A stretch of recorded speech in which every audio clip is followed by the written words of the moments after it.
자, 회로 해석법에는 책에서는 크게 두 가지로 이렇게 나눠놨어요. 노드 해석법하고 그 다음에 루프 해석법 나눠놨는데 사실은 노드 해석법하고 루프 해석법이 다른 거는 아닙니다. 근데 실제로 여러분 보면 다르게 보이는데 원래는 다른 것이 아니에요. 그래서 일반적으로 얘 빼고 회로가 딱 주어졌다. 그러면은 우리가 그 회로를 어떻게 해석할 거냐를 한번 생각을 해보자고요. 얘는 빼고 얘는 방법이라고 이렇게 풀으라는 뜻이고 아예 그 방법 자체를 몰라. 그러면 지금 우리가 알고 있는 건 뭐냐 하면은 어떤 회로 소자가 딱 주어지면 그 회로 소자의 특성식이 딱 알고 있을 거예요. 그죠? 전압원이든지 전류원이든지 저항이든지 회로 소자가 딱 결정되면은 회로의 특성식이 있다. 그거는 우리가 알 수 있는 거고. 또 한 가지 2장에서 우리가 배웠던 게 뭐냐 하면은 키로프 전류 법칙하고 키로프 전압 법칙이 있어요. 그거는 아무것도 안 배웠어. 그러니까 회로 소자의 특성식하고 키로프 전류 법칙하고 키로프 전압 법칙을 갖고 주어진 회로를 그냥 한번 풀어보자는 거죠. 그러니까 회로를 또 푼다는 것은 뭐냐 하면은 어떠한 소자든지 그 소자에 걸리는 전압이 얼마이고 그 소자에 흐르는 전류가 얼마냐 이것만 찾아내면 돼. 그러면은 그 소자가 얼마만한 파워를 소모하고 또는 공급을 하는지 그 다음에 입력이 어떻게 변화되면은 얘가 어떻게 변화되는지 다 알 수가 있는 거예요. 그러니까 회로 해석이라는 이 목적은 뭐냐 하면은 소자에 걸리는 전압하고 흐르는 전류예요. 그러면은 임의적인 회로를 하나 그리겠습니다. 그래서 여기에 뭐 10V라는 전압이 하나 들어가고 10ohm이라는 저항이 들어가고 5ohm 그 다음에 여기는 뭐 20ohm 이렇게 들어가고 이건 또 전류원 하나 넣고 그 다음에 또 조금 하나 더 뭐 여기에 또 15ohm이라는 저항이 이렇게 여하튼 회로를 이 방법을 동원하지 말고 지금 알고 있는 세 가지를 갖고 한번 풀어보자는 거죠. 뭘 푸느냐 하면은 모든 소자에 걸리는 전압과 모든 소자에 흐르는 전류를 구하자는 거죠. 실적으로는 우리가 어떤 특정 소자에 걸리는 전압을 구하라는 거지 또는 어떤 특정 소자에 흐르는 전류를 구하는 것이 주로 문제인데 그러한 문제들을 다 해결한다는 것은 뭡니까? 모든 소자에 걸리는 전압하고 모든 소자에 흐르는 전류를 구하면 되는 거니까. 자, 그럼 수학적으로 어떤 구하고자 하는 것이 있으면은 그 구하고자 하는 것을 갖다가 미수로 지정하면 되겠죠. 그죠? 그래서 소자가 지금 현재 있는 소자가 몇 개냐 하면은 3개, 4개, 5, 6개입니다. 그러면은 각 소자에 걸리는 전압을 다 미수로 지정해. 여기에 걸리는 전압을 내가 V1을 하고 미수를 두는 거예요. 그 다음에 여기에 걸리는 전압을 V2라고 두고 여기에 걸리는 전압을 V3라고 두고 여기에 걸리는 전압은 V4 여기에 걸리는 전압은 V5 여기 걸리는 전압은 V6 해서 V1부터 V6를 어떤 방법을 동원하든지 풀면 소자에 걸리는 전압은 다 알 수가 있을 거예요. 그 다음에 소자에 흐르는 전류를 또 구해야 되니까 그걸 또 미수를 정해. 첫 번째 소자에 흐르는 전류를 I1이라고 두고 두 번째 I2 세 번째 I3 네 번째 I4 다섯 번째 I5 여섯 번째 소자에 흐르는 전류를 I6 이런 식으로. 그러면은 V1부터 V6 I1부터 I6를 구하면 됩니다. 뭐를 이용해서? 소자의 특성식, 키로프 전류법칙, 키로프 전압법칙을 갖고. 그러면은 12개의 미지수니까 방정식을 만들어 갖고 그걸 풀어야 되는 거니까 방정식이 만드는 게 중요한 거예요. 그래서 첫 번째, 소자의 특성식. 소자가 6개 있으면 각각이 특성식이 있을 거니까 특성식 6개가 나올 겁니다. 그래서 첫 번째 소자의 특성식은 V1 이꼬르 10. 그렇죠? 전압원이니까. 10V라는 전압원의 특성식은 V는 10. 그렇죠? 그 다음에 두 번째 소자는 저항입니다. 저항이니까 ohm의 법칙인 특성이 V2는 O, I2. 세 번째 소자는 전류원입니다. 전류원의 특성식은 I3는 마이너스 2. 그렇죠? 그 다음에 네 번째 소자는 저항이에요. 저항이니까 ohm의 법칙인 V4는 10 곱하기 I4. 그 다음에 다섯 번째 소자는 저항이니까 역시 V5는 20의 I5. 여섯 번째 소자도 저항이니까 V6는 10에 I6. 이렇게 6개의 특성식이 만들어집니다. 그 다음에 두 번째 쓰는 것이 키로프 전류법칙.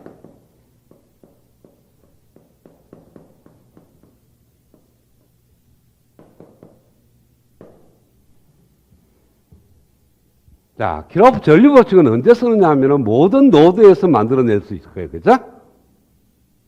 맞아요? 그러면은 이 회로에서 노드가 몇 개 있느냐는 거죠. 이것이 브랜치입니다. 세로 소자를 갖는 라인 자체가 브랜치. 브랜치가 토탈 몇 개 있습니까? 소자의 개수인 만큼 6개가 있어. 그 다음에 그 브랜치들이 만나는 점이 노드니까 노드가 이 점이 노드가 될 겁니다. 그 다음에 여기도 노드가 되고 여기도 노드가 되고 이 밑에 있는 것도 노드가 돼요. 그렇죠? 그래서 이 회로는 노드가 4개가 있습니다. 그래서 4군데에서 우리가 키로프 전류법칙을 성립하는 거니까 얘에서 만들게 되면은 I1이 흘러나가고 I4가 흘러나가고 I6도 흘러나가는 거니까 모두 흘러나가는 전류니까 그냥 다 더하면 돼. 더해서 얘가 제로가 되는 겁니다. 그 다음에 이 점에서 KCL을 쓰면은 I4는 흘러 들어오고 I2는 흘러나가고 I5도 흘러나가는 거니까 흘러 들어오는 전류는 흘러나가는 전류의 크기가 같은 거니까 I4는 I2 플러스 I5. 그 다음에 이 점에서 KCL 쓰면 I5가 흘러 들어오고요. I6가 흘러 들어와서 I3가 흘러나가는 겁니다. 그래서 흘러 들어오는 전류 더하면 흘러나가는 전류가 되는 거고요. 그 다음에 이 마지막 이 점에서는 I1이 흘러 들어오고 I2도 흘러 들어오고 I3도 흘러 들어와요. 그래서 I1 더하기 I2 더하기 I3는 제로. 이와 같이 노드의 개수만큼 우리는 키로프 전류법칙을 쓸 수가 있다. 그 다음에 세 번째 우리가 알고 있는 키로프 전압법칙.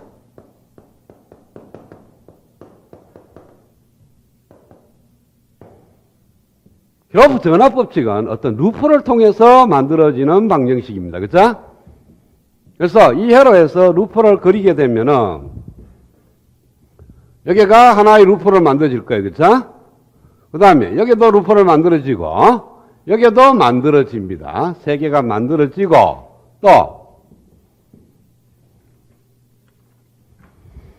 이렇게도 만들어져요.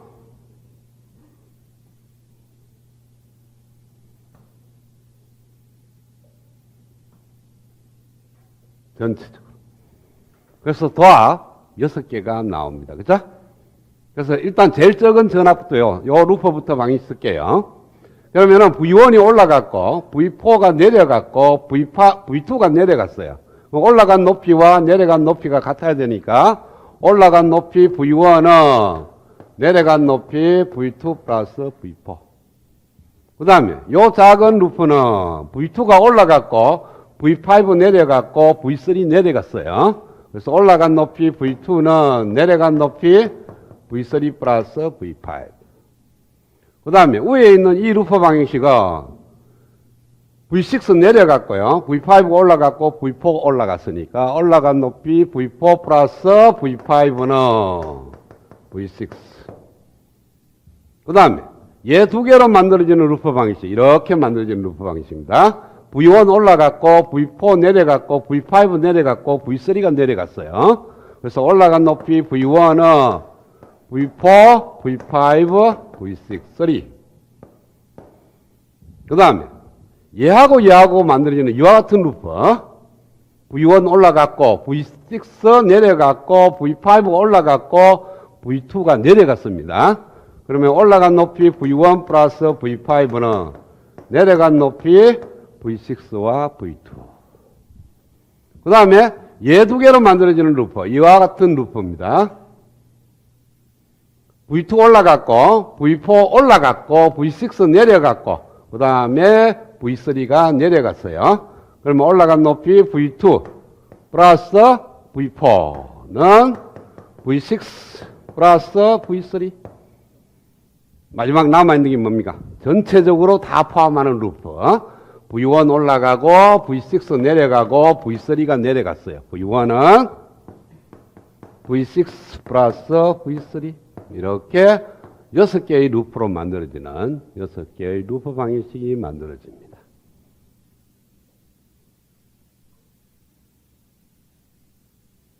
그러면 더한 몇 개의 루프 방정식 전체가 16개죠. 근데 미수의 숫자는 12개죠. 그럼 4개가, 이렇게 엉뚱한 4개가 더 있다는 거예요. 자, 그러면은 그 4개가 어떤 건지 한번 보자는 거죠. 얘들은 얘들하고 전혀 무관합니다. 특성식은. 그래서 이 노드 방식 이 4개 중에 누군가 하나가 필요가 없어. 어떤 의미냐면요. x 더하기 y는 3, 2x 마이너스 5y는 7. 그래서 3x 마이너스 4y는 10. 이 3개의 방식을 보면요. 얘 2개만 있어도 답이 나오고, 얘 2개만 있어도 답이 나오고, 얘 2개만 있으면 답이 나오지. 이 3개는 사실 다 필요 없는 거예요. 왜? 이 세 번째 식이 이 2개를 갖고 만들 수가 있어요. 더 하면 되니까. 이걸 그래프로 그리면 어떤 의미냐면은, 이런 식으로 두 방정식이 있으면은 교점이 하나 생깁니다. 그런데 이 교점을 지나가는 새로운 방정식을 하나 만들어. 의미 없다는 거죠. 그래서 이 세 번째 방정식은 2개의 방정식을 갖고 무조건 만들어낼 수 있는 방정식이에요. 왜? 요 2개의 방정식으로는 요점의 좌표가 딱 나오거든요. 그 요점이 잡아졌을 때 만족하는 방정식은 무수히 많습니다. 이 점을 지나는 모든 직선이 다 돼. 그 직선은 의미가 없다는 거죠. 그래서 여기에 나오는 이 노드 방정식 4개 중에 1개가 나머지 3개를 갖고 만들 수가 있어요. 자, 위에 있는 이 3개를 갖고 얘를 한번 만들어 볼까요? 어떻게 하면 되겠어요? 자, 여기에 있는 I4 대신에 얘를요. 그러면은 I1 플러스 I2 플러스 I5 플러스 I6죠? 그 다음에 I5 더하기 I6가 I3야. 그러면은 I1, I2, I3만 남습니다. 제로.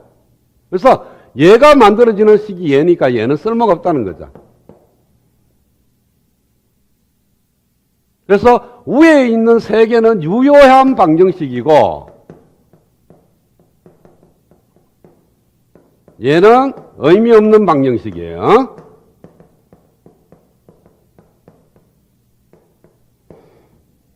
근데 사실은 위에 있는 3개만 유효한 게 아니고 이 3개를 갖고 얘를 또 만들 수가 있어요.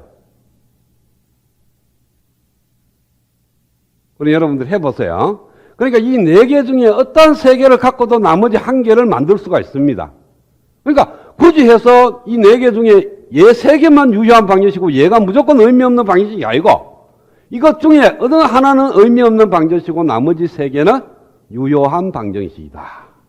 그러면은 주어진 회로에서 방정식 만들 때 유효한 게 뭐고 무효한 게 의미 없는 것이 뭔지를 먼저 알아야 돼요. 그래서 의미 없는 방정식은 쓸 필요가 없어요. 자, 그러면은 어떻게 만들었냐면은 노드가 4개가 있습니다. 노드가 4개가 있으면은 아무 노드나 하나 지정을 해. 처음에는 아무것도 없는 상태니까 내가 노드를 하나 지정을 합니다. 그래서 이 노드를 지정을 해요. 그러면 이 노드에 해당되는 이 방정식이 유효한 방정식이 됩니다.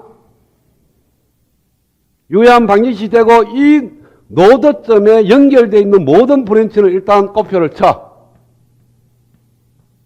왜? 이 노드들은, 이 브랜치들은 이 노드에 소속되어 버렸어요. 그래서 얘네들은 이제 더 이상 써먹을 수가 없어. 써먹었기 때문에. 그 다음 두 번째. 어머니는 얘를 안 쓰고 얘를 노드를 내가 쓰겠다는 거예요. 쓸 때 반드시 곱표가 되어 있는 나머지 어떤 누군가의 브랜치는 이 노드에 소속이 되어 있어야 돼. 근데 지금 3개가 곱표되어 있고 얘 2개가 이제 살아있죠. 살아있으니까 이가 만들어주는 이 방정식도 유효한 방정식이 되는 겁니다. 그래서 얘에 소속된 2개의 브랜치를 또 곱표를 쳐. 그러면 이 회로에서 남아있는 유일한 브랜치는 얘밖에 없습니다. 그렇죠? 그래서 얘가 들어가 있는 노드점 하나를 쓰면 돼. 얘를 써도 좋고 얘를 써도 좋고. 그래서 내가 얘를 썼다는 거예요. 얘를 내가 유효한 방정식으로 썼으면 세 번째 방정식이 유효한 방정식이 되는 겁니다. 그래서 얘 소속된 이것까지 없애고 나면 더 이상 이 회로에는 남아있는 브랜치가 없어요. 그러니까 이제는 더 이상 유효한 노드 방정식은 못 만든다는 거예요. 그래서 여러분들이 회로에서 꾸밀 때 노드 방정식을 만들었어. 얘가 필요하냐 안 하냐는 방금과 같은 방법으로 동원해서 찾아내면 돼. 보통의 경우에는 어떠한 회로든지 보면은 노드의 개수보다 한 개가 적어요. 유효한 방정식의 수는 방정식은 노드의 개수에서 한 개가 빠집니다. 그래서 얘가 의미 없는 방정식은 오직 한 개밖에는 없어요. 여러분 머릿속에 갖고 있는 노드 해석법에서 기준점에서는 노드 방정식을 안 씌운다 라고 되어 있을 겁니다. 그 기준점에 해당되는 거예요. 근데 굳이 기준점을 할 이유는 없어요. 많은 노드 방정식 중에 한 개만 빼면 돼. 자, 그러면은 여기서 이제 한 개가 소용이 없으니까 전체적으로 15개만 남아있는데 12개는 필요할 거니까 3개가 여기서 필요 없을 거예요. 그쵸? 그래서 위에 있는 이 3개를 갖고 이 나머지 4개를 갖고 여기에 있는 3개인데 왜 6개? 3개를 갖고 내가 계산을 잘못했구나. 이게 7개구나. 7개, 4개, 11개, 17개를 갖고 12개는 5개가 필요 없어요. 그래서 한 개 필요 없는 거 뺐으니까 나머지 여기서 4개가 필요 없어. 그래서 위에 있는 이 3개를 갖고 이 나머지 4개를 만들어낼 수가 있습니다. 그러면 얘는 어떻게 만들어지느냐 하면은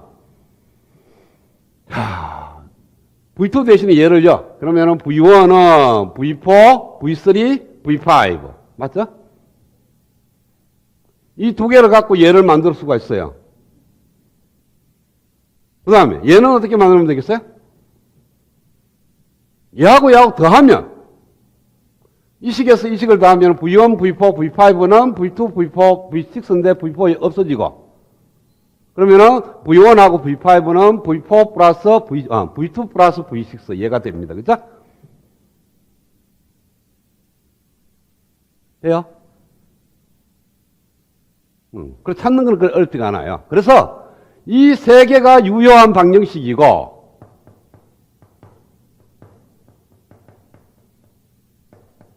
얘는 의미 없는 방정식이 됩니다.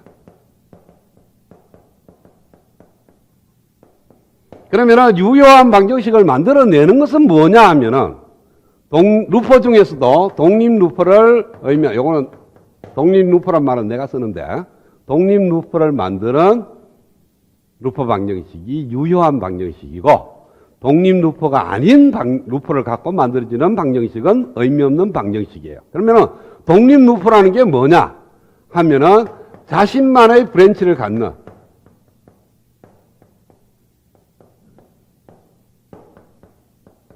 루퍼를 갖다가 우리는 독립 루퍼라고 얘기했습니다. 여기서 노드 방정식 만들 때도 자신만의 노드가 있었어요. 브랜치가 있었어. 루퍼도 마찬가지예요. 자신만이 갖고 있는 브랜치를 갖고 있어야 돼. 그래서 지금 한번 보겠다는 거예요. 그래서 제일 먼저 이 루퍼를 먼저 생각을 하겠습니다. 이 루퍼를 생각하면은 제 위에 있는 이 식이 유효한 방정식이 되는 거예요. 지금 루퍼가 없는 상태이기 때문에 어떤 루퍼를 만들어도 관계없어요. 그거는 유효한 방정식이 되는 겁니다. 그래서 이렇게 만들면은 이 루퍼에 소속된 3개를 빼버려. 왜? 이 루퍼에 소속됐으니까. 그 다음에 이렇게 루퍼를 만드는데 이 3개 말고 나머지 브랜치가 있어야 돼. 왜? 자신만이 갖고 있는 브랜치가 있어야 되니까. 그래서 이렇게 하니까 얘 2개가 소속되는 겁니다. 그죠? 따로 소속되니까 얘도 두 번째도 유효한 방정식이 되는 거예요. 그래서 얘가 유효한 방정식이고 얘 2개도 이제 소속돼 버렸어. 그러면 남아있는 건 얘밖에 없습니다. 그러면 얘를 소속하는 루퍼는 어떤 루퍼라도 독립 루퍼가 돼요. 그래서 이렇게 만들어도 좋고 이 전체 이렇게 만들어도 좋고 이렇게 만들어도 좋고 이렇게 만들어도 관계없어요. 그러니까 굳이 얘를 쓰는 것이 아니고 나머지 중에 하나를 쓰면 돼. 그래서 세 번째를 쓰게 되면 얘를 쓰게 되면 얘까지 포함됐으니까 더 이상 남아있는 브랜치가 없어. 그러니까 이제 독립 루프를 못 만드는 거예요. 지금부터 만들어지는 모든 루프는 의미 없는 방정식을 만들어내는 그러한 루프가 된다는 거예요. 그래서 이 네 개는 의미가 없어집니다.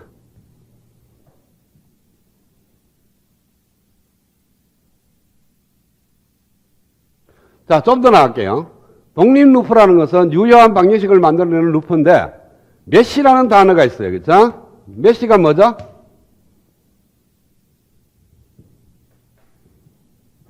메시라는 것은 가장 작은 루프로서 자신 위에 다른 루프를 포함하지 않는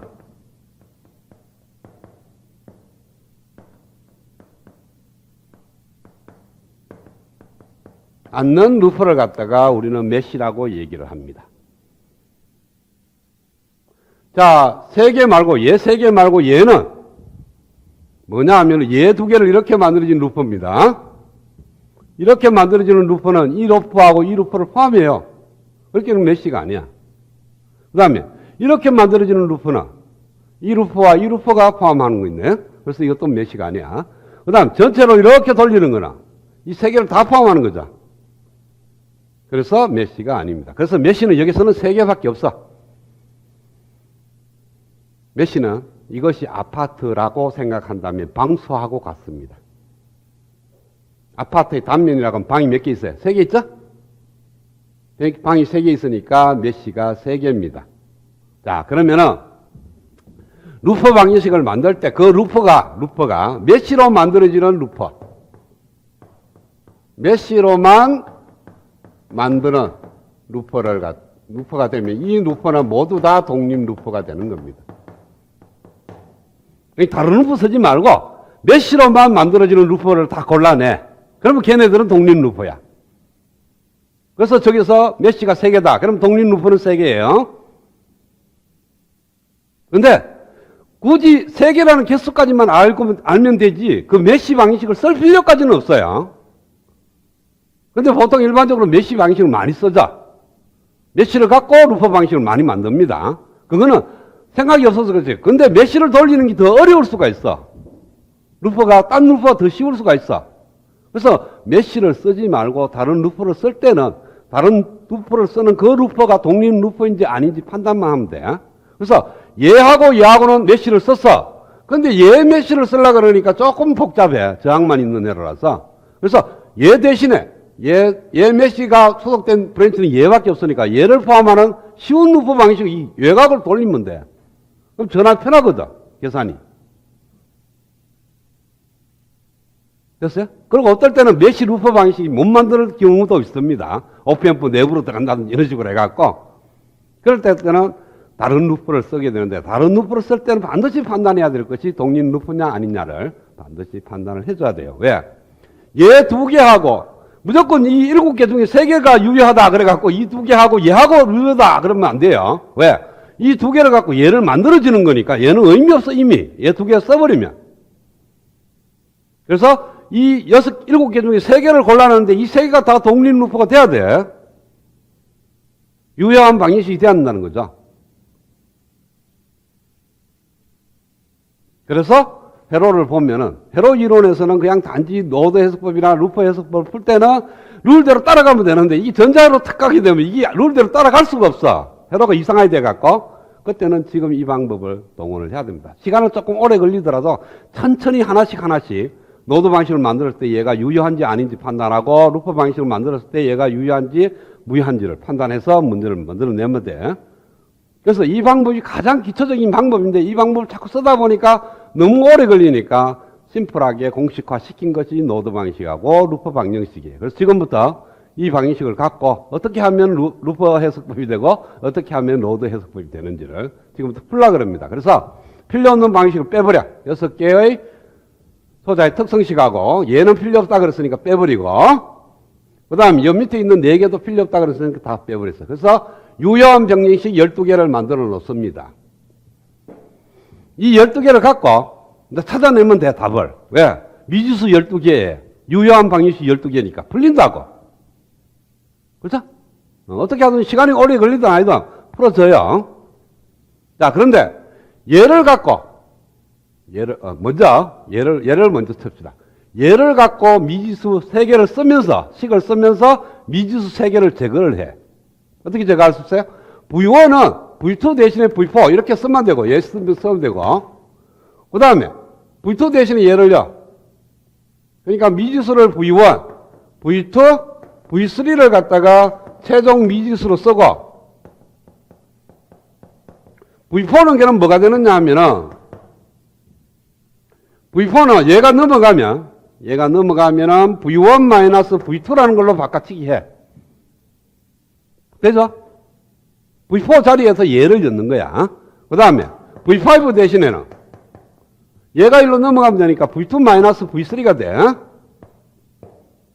그러니까 V5 자리에 얘를 넣으면 돼. 그 다음 V6 자리에는 V6는 V4 플러스 V4인데 V4가 얘고 V5가 얘니까 얘 더하면 V2가 없어지니까 V1-V3가 되는 겁니다. 이 세 개의 식이 이 식으로 바뀐다는 거예요. 그래서 이 식을 갖고 나머지 여기다가 엮는 거예요. 이 특성식에다가. 자, V1, V2, V3는 지금 안 돼 있고 V4가 뭐냐 하면은 요걸 대입을 해. V1-V2로. V5는 V2-V3. 얘는 V1-V3. 이렇게 하면은 일단은 미지수가 몇 개죠? 3개가 없어졌으니까 19개가 남아있어요. 그리고 쓸 수 있는 방정식은 얘 6개하고 얘 3개, 얘는 써먹었어. 써먹으면서 미지수 3개를 없애버렸습니다. 그래서 얘는 없어져. 이제 필요 없는 거죠. 자, 그 다음에 얘를 쓸 때 I1, I4, I6를 이 6개를 여기다가 대입을 하겠다는 거예요. 그러면 여기 오면 I1이 얼마냐 하면 I1은 없어요. I1은 없으니까 그냥 I1은 그대로 놔둬. 그 다음에 더하기 I4는 여기 있습니다. 10분의 V1-V2 플러스 I6는 여기 있습니다. 10분의 V1-V3.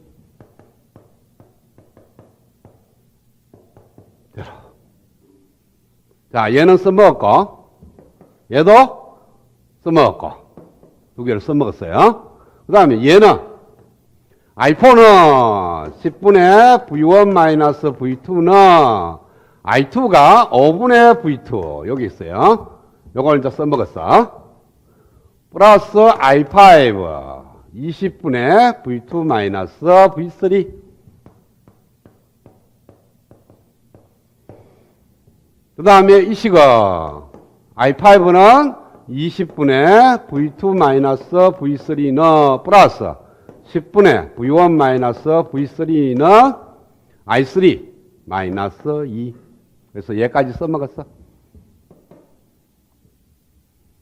자, 그러면은 하나, 둘, 셋씩 하고 이 식에서 변환됐으니까 얘는 이제 필요 없고, 그죠? 얘가 만들어지고 이 5개는 써먹었는데 얘는 안 써먹었어요. 그러면은 몇 개의 식이에요? 4개의 식이 남죠. 이 4개의 식이 남고 미지수가 V1, V2, V3, I1까지 남아 있습니다. 그래서 4개의 미지수에 4개의 방정식을 만들어 놓은 거예요. 그런데 I1에 대한 방정식은 4밖에 없어. 그래서 얘는 제외시켜. 그래서 이 3개를 갖고 V1, V2, V3에 대한 3원 1차 연립 방정식을 푸는 거예요.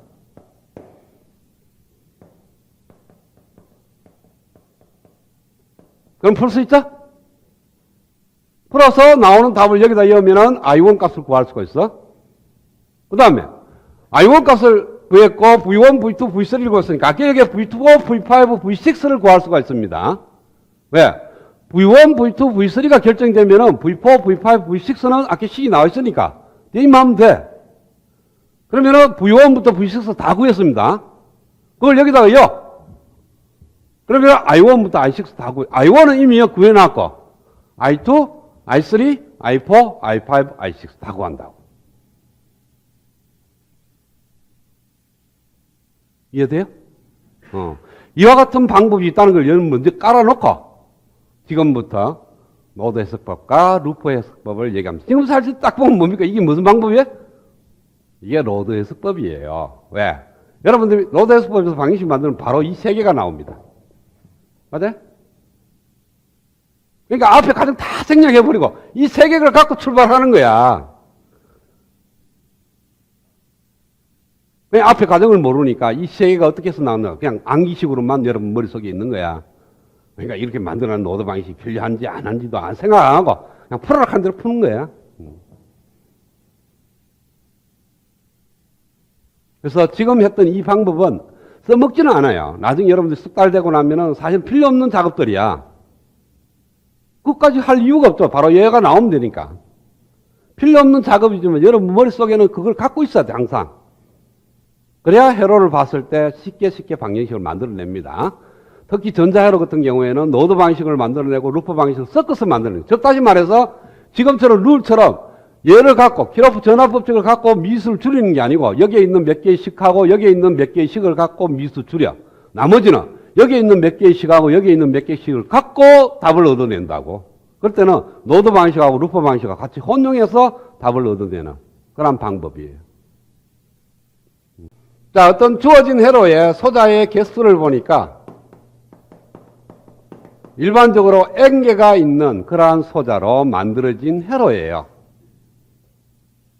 그러면은 일반적인 회로를 말고 예제를 쉽게 얘기 들기 위해서 일반적으로 이와 같은 회로가 있다. 방금 했던 회로하고 비슷한데요.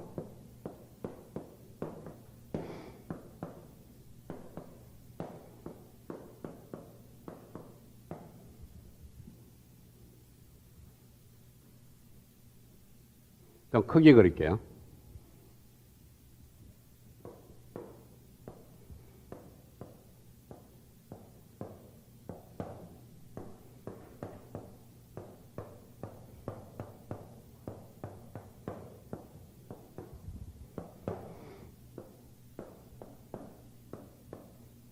소자 1번, 소자 2, 소자 3, 소자 4, 소자 5, 소자 6 이렇게 두고 그래서 소자 1에 걸리는 전압을 내가 V1, 소자 2에 걸리는 전압 V2, 소자 3에 걸리는 전압 V3, 소자 4에 걸리는 전압 V4, V5, V6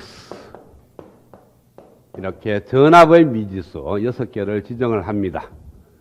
여기는 소자의 개수가 몇 개냐면 6개예요. 소자의 개수가 6개일 때 전압의 미지수가 6개 됩니다. 그렇죠? 그래서 소자의 개수가 n개인 경우하고 소자의 개수가 저와 같이 예제처럼 6개인 경우 전압의 미지수는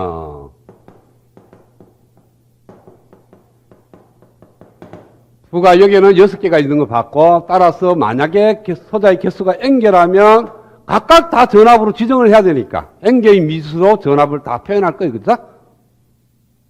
V1부터 Vn까지.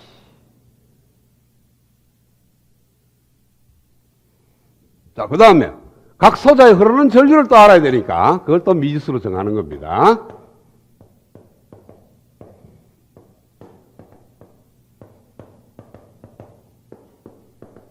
이렇게 I1부터 I6까지 전류의 미지수. 역시 n개고 역시 6개입니다. 또한 12개의 미지수를 지정하고 2n개의 미지수가 지정이 됐습니다.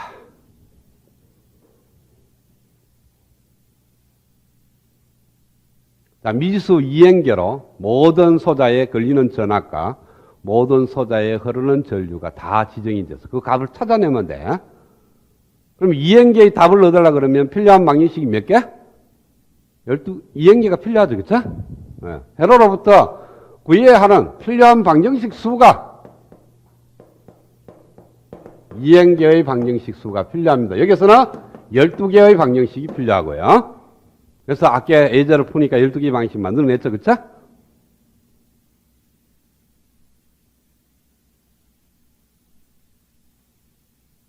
됐어요? 그러면은 이 소자 n개가 만들어지는 노드의 수 이거는 회로가 어떻게 구성됐냐에 따라서 노드의 숫자는 결정이 됩니다. 그렇죠? 그래서 어떤 N개의 소자가 있다고 해서 노드의 수는 몇 개다 이렇게 결정이 안 돼. 그래서 A개라고 미수를 두겠어요. 자, 여기서는 몇 개 나옵니까? 하나, 둘, 셋, 네 개. 아까처럼 네 개가 나와 있어요. 예제에서는 네 개야.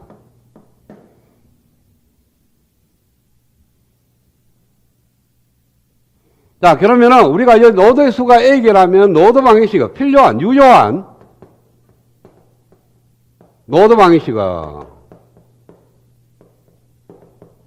A-1개가 됩니다. 여기서는 3개가 되고. 그 이유는 아까도 얘기했지만은 노드는 그냥 얘기했어요. 노드의 개수에서 1개 빠진 만큼 유효한 방정식이 만들어지는데 이거는 물로 설명을 해줄게요. 상수원이 있으면은 상수에서 물이 나와서 쭉 동네별로 나눠집니다. 나눠지 갖고 나중에 최종적으로 한 군데에서 다시 만나요. 만났을 때 여기서 KCL을 만족하면 여기서 당연히 만족합니다. 왜? 한 점에서 나갔으니까 다 만나면 여 나오는 물의 양은 여 들어가는 물의 양하고 같아야 되니까 들어간 양이 나와야 되니까 전체적으로. 그래서 얘가 맞으면 얘가 맞아떨어지기 때문에 둘 중에 하나밖에 못 써요. 그래서 한 개가 빠지는 거예요. 나머지는 관계없어요. 그래서 출발점과 최종점. 여기 최종점인 경우에는 안 써도 된다. 나머지 세 개에서 만족하면 얘는 자동으로 만족을 하게 돼 있습니다. 그래서 한 개가 빠져. 그 한 개는 여러분들이 가장 필요 없는 노드점에서 만들 필요가 없다는 거죠. 그래서 모든 노드점에서 방정식이 나오는 게 아니고 그 한 개만 빼주면 돼요. 자, 그러면 여기서는 세 개를 만들었습니다. 그 다음에 뭐냐 하면은 루퍼의 수. 얘는 B개인데 얘는 큰 의미가 없습니다. 왜? 루퍼 방정식이 B개 나온다 하더라도 다 유효한 방정식이 아니니까. 그래서 얘는 아까 얼마나 7개 나왔죠, 그쵸? 7개는 큰 의미가 없더라. 그래서 두 번째 하는 게 뭐냐 하면은 메시의 수입니다. 메시의 수를 갖다가 C개라고 둬. 그럼 여기서는 지금 3개죠, 그쵸? 그러면 루퍼로부터 만들어지는 유효한 루퍼 방정식은 바로 C개가 나옵니다. 메시의 수만큼 독립 루퍼가 만들어지는 거니까. 그쵸?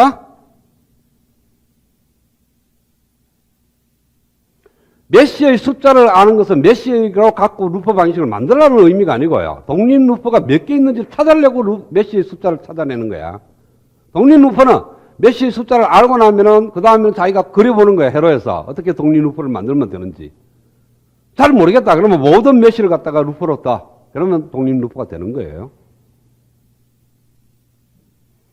자, 독립 루퍼의 유효한 루퍼 방식이 C개가 나옵니다. 자, 그러면은 어떤 여기서 만족을 해야 되냐면은 얘 더하기 필요한 방식 또 한 가지 빠졌죠. 여기서 가장 빠진 게 뭐냐 하면은 소자의 특성식.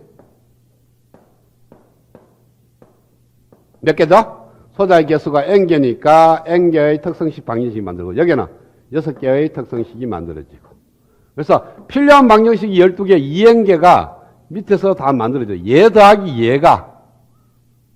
그러니까 방정식 얘하고 더해서 2N개가 돼야 돼. 실제로 아까 해보니까 어디 돼요? 6개, 3개, 3개에서 12개가 됐습니다. 그래서 여기서 뭘 만족하느냐 하면은 N 이꼬르 A 더하기 C-1을 만족을 하게 돼 있어요. 소자의 개수는 노드점의 수와 더하기 메시수 빼기 1. 어떤 회로도 다 만족을 합니다. 자, 여기서 내가 소자를 하나를 추가를 해요. 추가를 하게 되면은 노드가 하나 늘어나든지 아니면 메시가 하나 늘어나면 돼. 그렇죠? 그래서 내가 어디서 위치를 하나 잡아요. 여기다가 이렇게 소자 하나 이어갖고 얘하고 이어버려. 그러면 노드 숫자는 늘어나지 않았어요. 그렇죠? 있는 노드 그대로 썼으니까. 그런데 방이 하나 늘어났죠. 원래 한 개의 방이었는데 나눠버렸잖아. 그래서 이 회로는 메시가 하나 늘어난 거예요. 어때? 이렇게 어느 위치에든 넣고 기존에 있는 노드를 갖다가 그냥 써버리면 하나의 방을 갖다 두 군데로 나눠지는 것밖에 안 돼. 그래서 메쉬가 하나 늘어나는 거예요. 소자 하나 늘어나니까 메쉬가 하나 늘어나. 자, 그럼 메쉬는 가만히 놔두고 노드점이 늘어나는 케이스를 보면요. 여기다가 이렇게 끊고 여기요. 그러면 여기가 노드 하나 늘어난 거야. 근데 메쉬는 그대로죠. 그러니까 기존에 있는 브랜치를 끊어서 그 사이 소자를 이어버리면 노드점만 늘어나고 메쉬는 별로 안 늘어나고, 노드점 그대로 놔두고 노드점과 노드점 사이에 소자를 이어버리면 메쉬가 하나 늘어나. 그래서 저 식을 만족하는 거예요. 소자의 숫자 하나 늘어나면 전체적으로 메쉬나 노드가 하나 늘어나는 거니까 이것이 만족을 한다. 그러면 n이 1일 때 한번 볼까요? 노드가 몇 개죠? 두 개죠? 양자요. 메쉬는 없죠? 루프가 하나도 형성이 안 되잖아. 그래서 A가 2, C가 0. 맞죠? N은 1. N이 1일 때 성립하고 N이 2일 때는 하나씩 추가하면 돼. 그래서 이렇게 노드점은 그대로 놔두고 내가 소자를 연다. 그러면 메쉬가 하나 늘어났죠? 그 다음에 내가 그냥 노드점을 여기다가 이렇게 소자를 여. 그럼 메쉬는 안 늘어났는데 노드점이 하나 늘어났죠? 3개로. 그런 식으로. 이거는 항상 만족을 한다.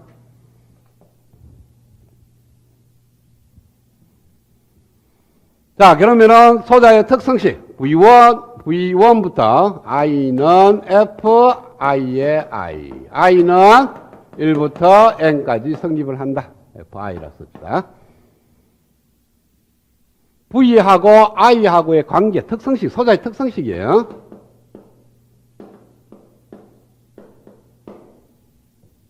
N개가 나옵니다. V1은 F1의 I1, V2는 F2의 I2 이런 식으로. 여기에서는 어떻게 돼요? V1은 FI1, F1의 I1, V2는 F2의 I2 이런 식으로 6개가 나온다는 거죠.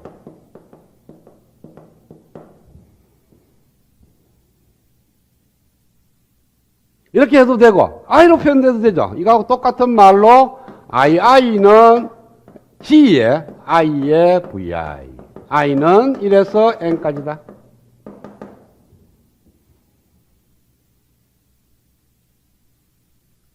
이걸 왜 이렇게 표현하고 이렇게 표현하냐. 전화번호는 예수밖에 표현이 안 돼요. 그렇죠? 전화번호에서 I는 얼마 이렇게 안 나오거든.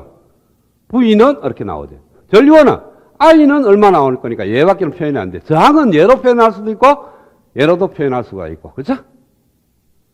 저항인 경우에서는 전압은 저항값 곱하기 전류 이렇게 하면 되고, 전류값은 전압 나누기 전류 이렇게 하면 될 거예요. 그래서 N개의 소자의 특성식, 얘를 표현하든지 얘를 표현하든지 둘 중에 하나가 표현이 되어 있을 것이다. 됐죠? 자, 그 다음에 이제 유효한 로드 방정식 수가 A-1개입니다. 이 로드 방정식 수고.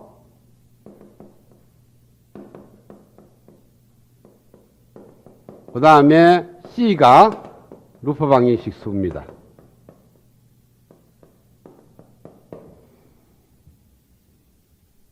자, 주어진 방정식 숫자에서 하나를 없애면서 미지수 하나가 사라지죠.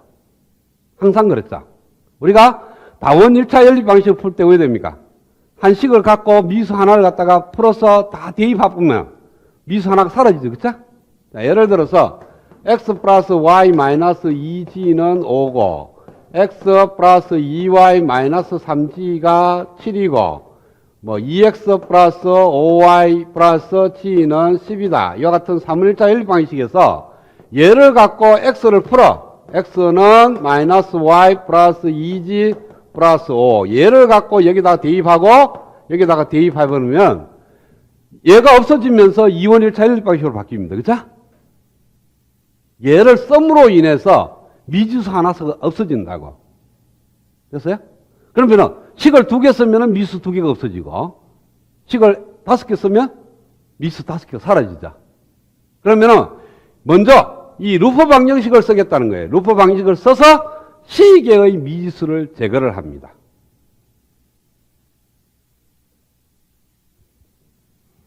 자, 미지수 C개의 루프 방정식을 사용하여 전압의 미지수 수 C개 제거.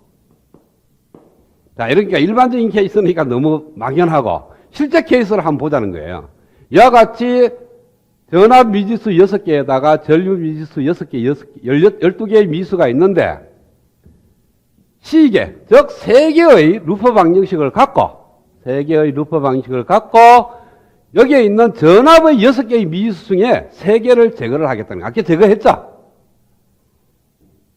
어떻게 제거했어요? V1, V2, V3는 그대로 놔두고 V4, V5, V6를 제거를 했을 겁니다. 그렇죠? 그래서 요점에 있는 요 V4는 V1-V2가 되고요.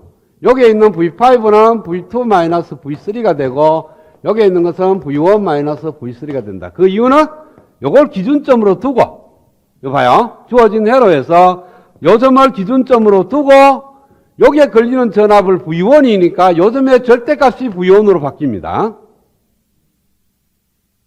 그 다음에 요점의 절대값이 V2로 바뀌고 요점의 절대값이 V3로 바뀌어요. 이걸 기준점으로 했기 때문에. 그러면은 3개의 미지수로 모든 소자에 걸리는 전압을 다 표현이 돼.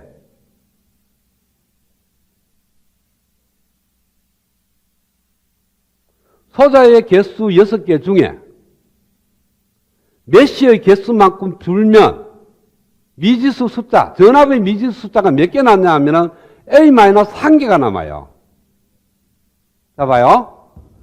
N이 소자의 숫자고 A가 노드 숫자고 C가 메시 숫자입니다. 그러면은 처음에 출발할 때 전압의 미지수가 N개가 있었어. 그런데 메시 C를 썼어. C개의 메시 방식을 쓰게 되면은 미지수 숫자가 N-C개가 되죠. C개가 없어졌으니까. 그러면 N-C가 왜 되느냐 하면은 A-1이 돼. 그러니까 로드의 숫자보다 한 개 적은 만큼 미지수로 전압을 지정할 수가 있어. 모든 소자에 걸리는 전압을. 자, 그 말은 이쪽으로 넘어오면은 하나를 노드점이 있으면은 그 노드점 중에 한 개를 갖다가 미지수로 기준점으로 정해. 그럼 남아있는 노드점의 개수는 몇 개예요? A-1개가 되죠. A-1개고 미지수로 지정할 수 있는 것이 A-1개니까 그냥 모든 노드점의 전압을 지정해버리면 돼. 그러면은 모든 소자에 걸리는 전압이 미지수가 확 줄어드는 A-1개의 미지수로 바뀝니다. 자, 그러면 남아있는 미지수의 토탈 개수는 몇 개예요? 전압의 미지수는 A-1개. 전류의 미지수는 아주 N개 그대로 남아있죠. 맞아? 그러면은, 자, 여기서 한 단계를 지나니까 어떤 케이스가 생긴다 하면은 C개의 메시 방정식을 사용을 하니까 미지수 숫자가 전압 미지수가 A-1개, 전류 미지수는 안주 N개가 그대로 남아있는 그런 상태입니다. 그렇죠? 그래서 이 케이스는 V1, V2, V3, I1부터 I6까지 아주 9개의 미지수가 남아있어. 됐어요? 그 다음에 우리가 방정식은 몇 개 남아있어요? 소자의 특성식 N개가 남아있고, 그 다음에 노드 방정식 A-3개가 남아있죠? 자, 그러면은 노드 방정식 A-3개에다가 한 개를 씁니다. 쓰는데 뭐를 넣냐 하면은 소자의 특성식을 사용합니다.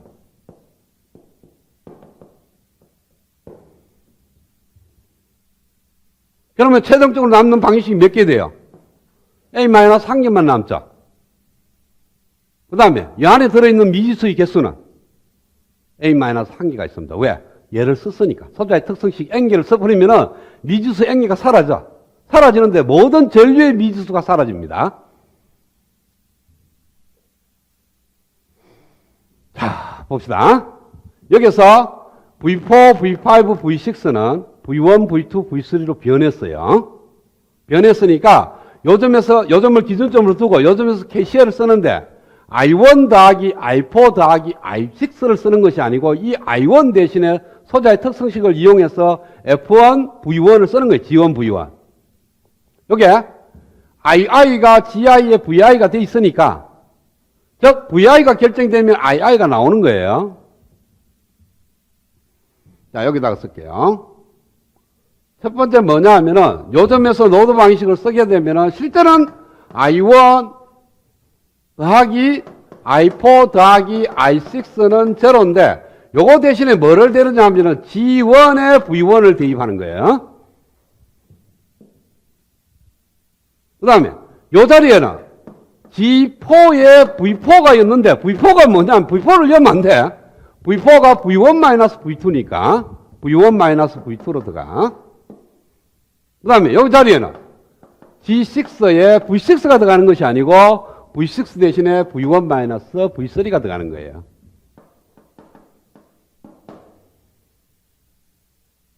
그 다음 두 번째. 요점에서 노드 방식은 I4가 흘러 들어와서 I2가 흘러나가고 I5가 흘러나갔습니다. 얘 대신에 뭐냐면은 G4에 V1-V2가 들어가야 되고 얘 대신에 G2, V2가 들어가고 얘 대신에는 G5에 V2-V3. 마지막으로 이 점에서 KCL을 쓰게 되면은 V5, I5 더하기 I6는 I3. 요 자리에 들어가는 것은 G5에 V2-V3. 요 자리에 들어가는 것은 G6에 V1-V3. 요 자리에 들어가는 것은 G3에 V3. 자, 그러면은 이 방정식, 이 방정식, 이 방정식 안에 들어있는 것은 V1, V2, V3 밖에 없어. 그래서 3을 자일 방식이 되는 거예요. 그것이 노드 해석법입니다. 마지막 최종적으로 만들어지는 이 방정식이 노드 방식이거든. 그래서 앞에 과정 다 생략해버리고 기준점 정하고 노드점 전압 정하고 여기 흐르는 전류는 저항이라 그러면 R분의 V1. 그 다음에 여기 흐르는 전류는 R분의 V1-V2. 많이 해봤자 그 방법이 되는 거예요.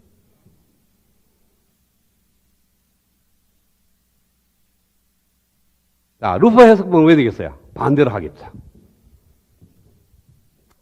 자, 루프 해석법은 먼저 메시 방정식을 쓰는 게 아닙니다. 자, 미지수가 전압의 미지수 N개와 전류의 미지수 N개가 있는데, 자, 방금 했는 건 로드 해석법을 했고요. 루프 해석법을 하면은 먼저 노드 방정식 A-1개를 사용해서 전류의 미지수 A-1개를 줄여 몇 개로 만드냐면 C개의 전류의 미지수로 만듭니다.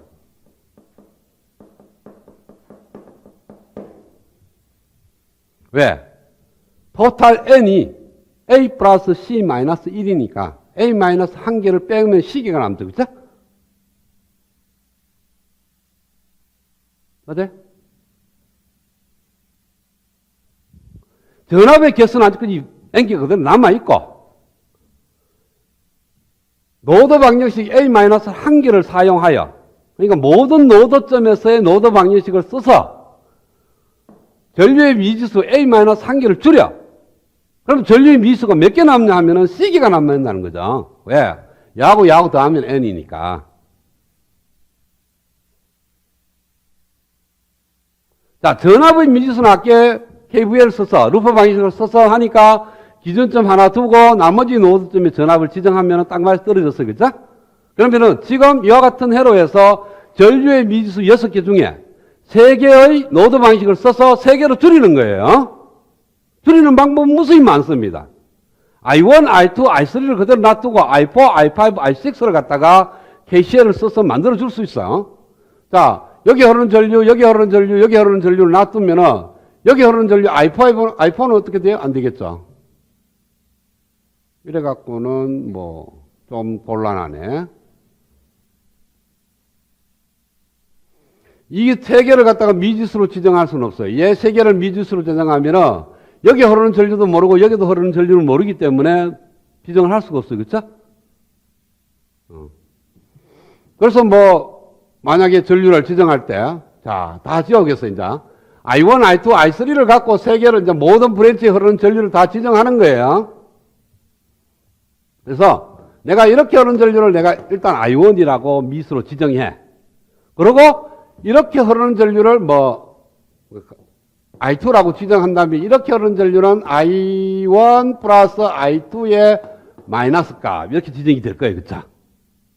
그 다음에 I2가 쭉 흘러와서 이렇게 흐르는 전류를 I3라고 둔 다음에 이렇게 흐르는 전류는 I2 마이너스 I3가 될 거야. 그 다음에 I2 마이너스 I3 일로 오는 것이 마이너스 I1 마이너스 I2가 합쳐져서 이렇게 흐를 거니까 마이너스 I1 마이너스 I3 이렇게 표현이 됩니다. 그러면 모든 브랜치에 흐르는 전류가 I1, I2, I3로 표현이 됩니다. 그렇죠? 이렇게만 하면 돼.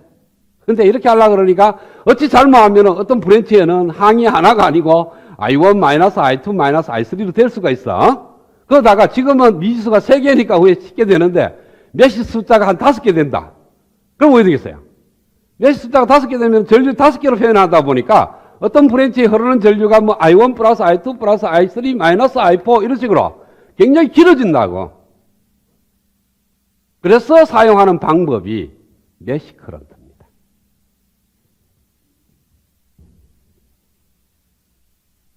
자, 회로가 좀 메시가 많은 케이스를 내가 설명을 할게요.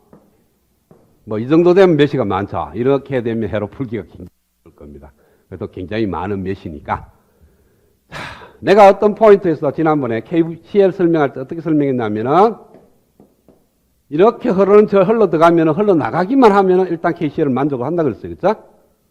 그래서 이 점에서 KCL을 하나 쓰려고 그러는데 이걸 갖다가 내가 이런 식으로 전류를 하나 흘려버려. 그러면 이 점에서 KCL을 만족합니다.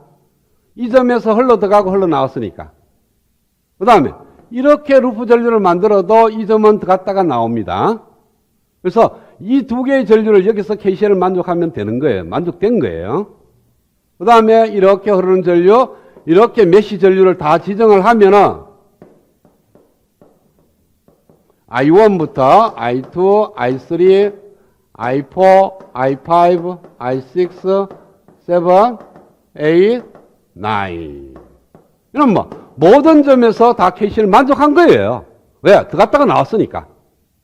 그러면 브랜치 전류는 어디 돼요? 이렇게 흐르는 전류는 이 메시 전류에서 이렇게 흐르는 전류가 만들어지고 이쪽에 있는 메시 전류에서 올라가는 전류를 만들어준다 그랬죠? 내가 어떤 라인에 있을 때 이렇게 흐르는 전류 성분이 있고 이렇게 흐르는 전류 성분이 있는데 이렇게 흐르는 전류 성분은 같은 방향에 있는 전류에서 반대 방향으로 흐르는 전류를 빼면 된다 그랬죠. 그래서 여기 흐르는 전류는 I1-I2가 되는 거예요. 이런 식으로 모든 브랜치에 흐르는 전류를 지정하면은 9개의 미지수로, 즉 메시의 숫자만한 미지수로 표현이 되면서 항은 항상 1개 내지 2개가 돼. 왜? 한 브랜치에서 소속되는 메시를 보면 2개 아니면 1개거든. 이건 1개죠, 메시가. 근데 이런 케이스는 메시가 2개가 포함되어 있는 거니까 항이 2개로 표현된다는 거죠. 그래서 길지가 않아. 그래서 메시 전류로 모든 소자에 흐르는 전류를 지정한다는 것은 이미 노드 방식을 썼다는 거예요.